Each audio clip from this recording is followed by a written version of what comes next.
नमस्कार साथियों, मैं Vikas Chauhan Chauhan technical knowledge and research में आप सभी लोगों का स्वागत करता हूं। पिछले वीडियो में मैंने आप लोगों को जैसे बताया कि बिजली के इतिहास और उसके आविष्कारकों के बारे में। अब मैं इस वीडियो में आपको ये बताने वाला हूं कि विद्युत ऊर्जा के सभी स्रोत कहाँ से हैं, यानी कहाँ कहाँ से हम बिजली बना सकते हैं। तो आइए अब बिना देर किए हम इस वीडियो को स्टार्ट करते हैं। पहला, इस वीडियो में आप लोग देख रहे होंगे कि मैंने एक सूरज बनाया है। सूरज तो एक ही है, अपने ब्रह्मांड में कितने सूरज हैं ये तो रिसर्च करने पे ही पता चलेगा। लेकिन जो अभी सूरज हम लोगों को दिखता है, समझ लीजिए वो 80% एनर्जी वही सूरज हमें देता है, और जिससे कि इंसान भी अच्छा स्वस्थ रहता है और हमारी जो सब्जियां होती हैं, खाने पीने की चीजें होती हैं, ज्यादातर वह भी सूरज के लाइट से या सूरज की एनर्जी से ही पैदा होती हैं। तो ये सारी चीजें हैं। सूरज को मैंने इसीलिए सबसे ऊपर रखा है कि सूरज के बहुत सारे ऐसे स्रोत हैं जहां से हम बिजली पैदा कर सकते हैं। दूसरा, मैंने जो एक आप लोगों के सामने रखा है वो है कोल। कोल मतलब कोयला।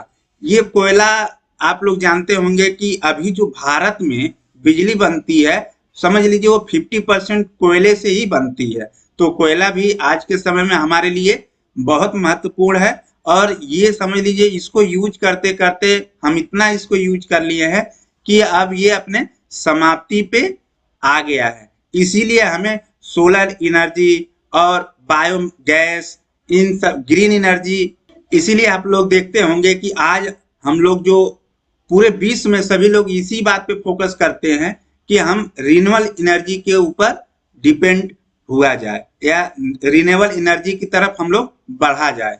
क्योंकि देखिए, एनर्जी के जो स्रोत हैं एक जमीन के अंदर होते हैं और एक जमीन के बाहर होते हैं।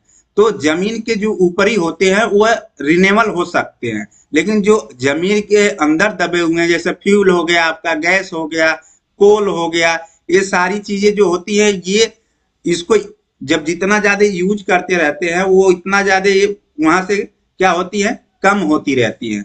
तो अब इसी क्रम में हम आगे बढ़ते हैं। आप तो जान गए कोल, जिसपे आज हम 50% एनर्जी पावर थर्मल प्लांट के द्वारा बनाते हैं। उसके आगे देखते हैं कि कौन सा है। अब तीसरे नंबर पे साथियों मैंने लिखा है सोलर एनर्जी, सौर ऊर्जा। सोलर एनर्जी भी आप देख लीजिए बहुत महत्वपूर्ण है, ग्रीन एनर्जी में बहुत महत्वपूर्ण काम देती है। और तीसरा है विंड पावर।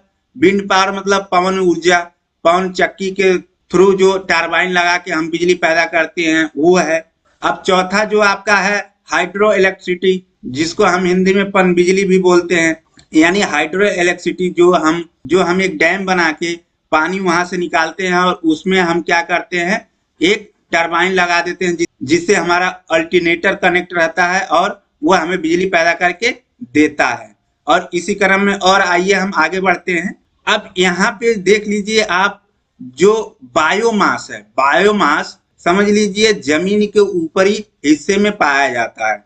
आप जानते होंगे जो बायोमास में ऊर्जा होती है उसको भी यूज करके हम बिजली बना सकते हैं। इसमें बायोमास में आपके क्या क्या चीजें आ जाती हैं, जैसे आपकी लकड़ी हो गई, जो आपके खेतों में घास फूस पैदा होते हैं, या जैसे धान हम पैदा करते हैं तो उसके जो नीचे वाले भाग होते हैं, जड़ वाले भाग होते हैं, उनको हम इकट्ठा करके उनसे बायोमास एनर्जी को निकाल सकते हैं। गाय के गोबर से भी हम एनर्जी को निकाल सकते हैं। आप लोग देखते होंगे बहुत सारा कूड़े का ढेर लग जाता है, वहां से भी हम क्या कर सकते हैं, बायोमास एनर्जी निकाल सकते हैं। अब आते हैं साथियों फोसिल फ्यूल के बारे में थोड़ा सा जानते हैं। फोसिल फ्यूल भी आप लोग जानते होंगे, समुद्र में आप देखते होंगे ऐसे जो फ्यूल को निकालने के लिए एक मैकेनिकल वेस्ट मशीन बनाई गई रहती है, वह समुद्र के बीचों बीच में कहीं इंस्टॉल की जाती है और उससे क्या किया जाता है, फोसिल फ्यूल को निकाला जाता है और उसको फिर रिफाइन करके उसको वहां से जो ईंधन निकलते हैं उस ईंधन को हम बहुत सारी जगहों पे यूज करते हैं।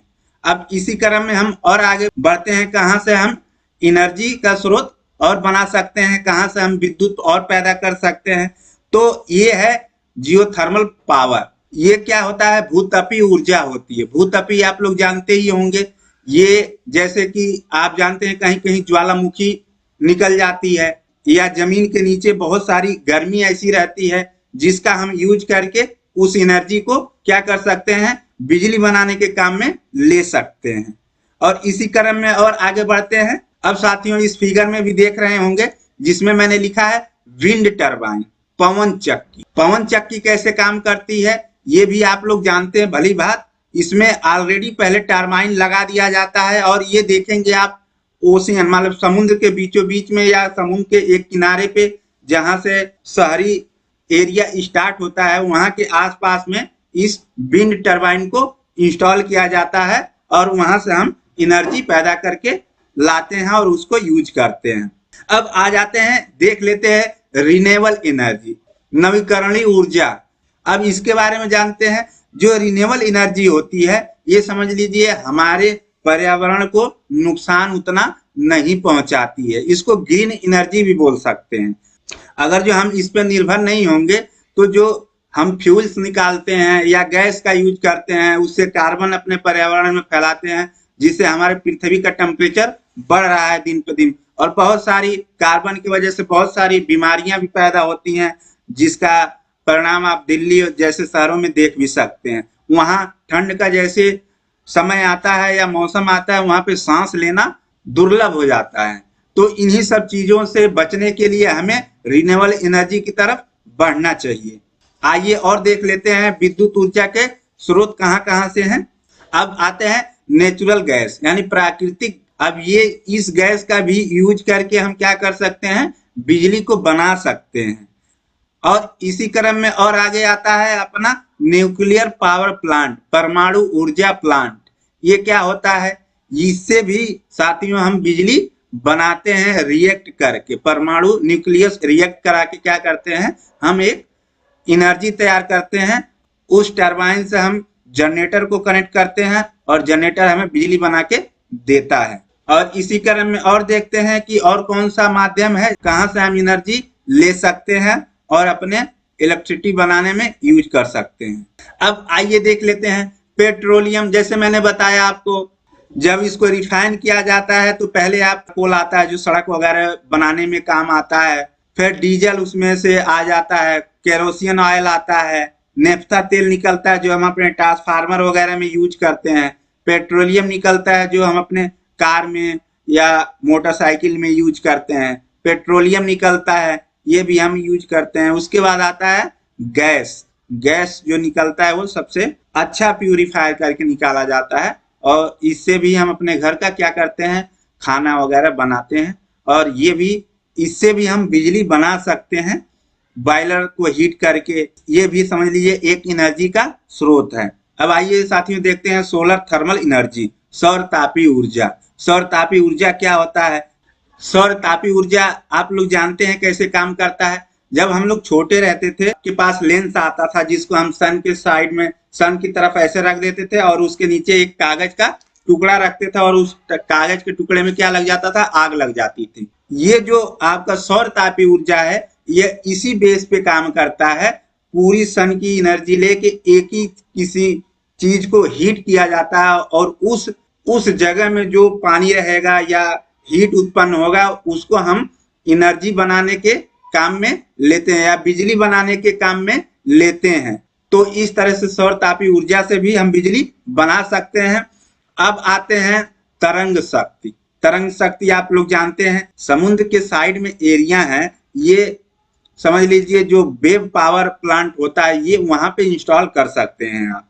क्योंकि ये समुद्र की जो लहरें उठती हैं, जो वेव वो होता है, वेव उत्पन्न होता है, ये उसके ऊपर ये काम करता है। तो हम इससे भी बिजली बना के अपना आसानी से यूज कर सकते हैं।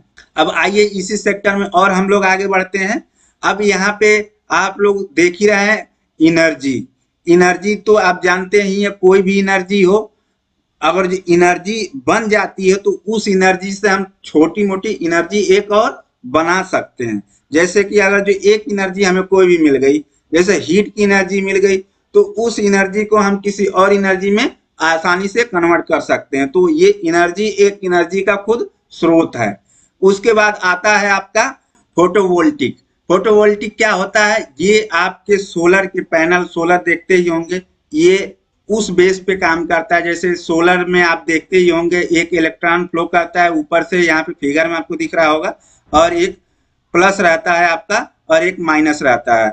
जो आपका एन टाइप मटेरियल होता है, निगेटिव टाइप मटेरियल होता है, और एक आपका होता है पॉजिटिव टाइप मटेरियल, और बीच में आपका पीएन जंक्शन।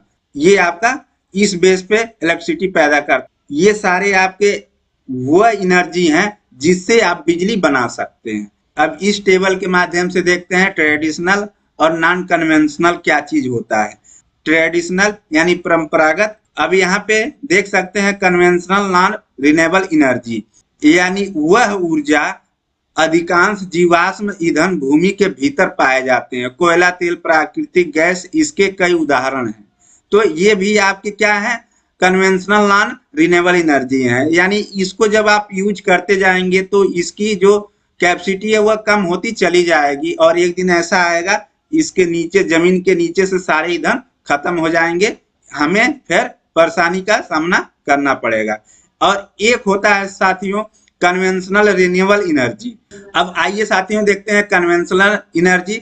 अब ये एनर्जी क्या होता है, ये क्या होता है, रिन्यूएबल होता रहता है आपके पृथ्वी पे। और जो पेड़ है, पेड़ अगर जो काट देंगे तो धीरे धीरे क्या करेगा, एक और पेड़ कुछ दिनों में पैदा हो सकता है। तो ये क्या करता है, रिन्यूएबल होता रहता है। जैसे गोबर हो गया, गाय, तो वो गोबर निकालती रहेगी और उस गोबर का हम यूज कर सकते हैं।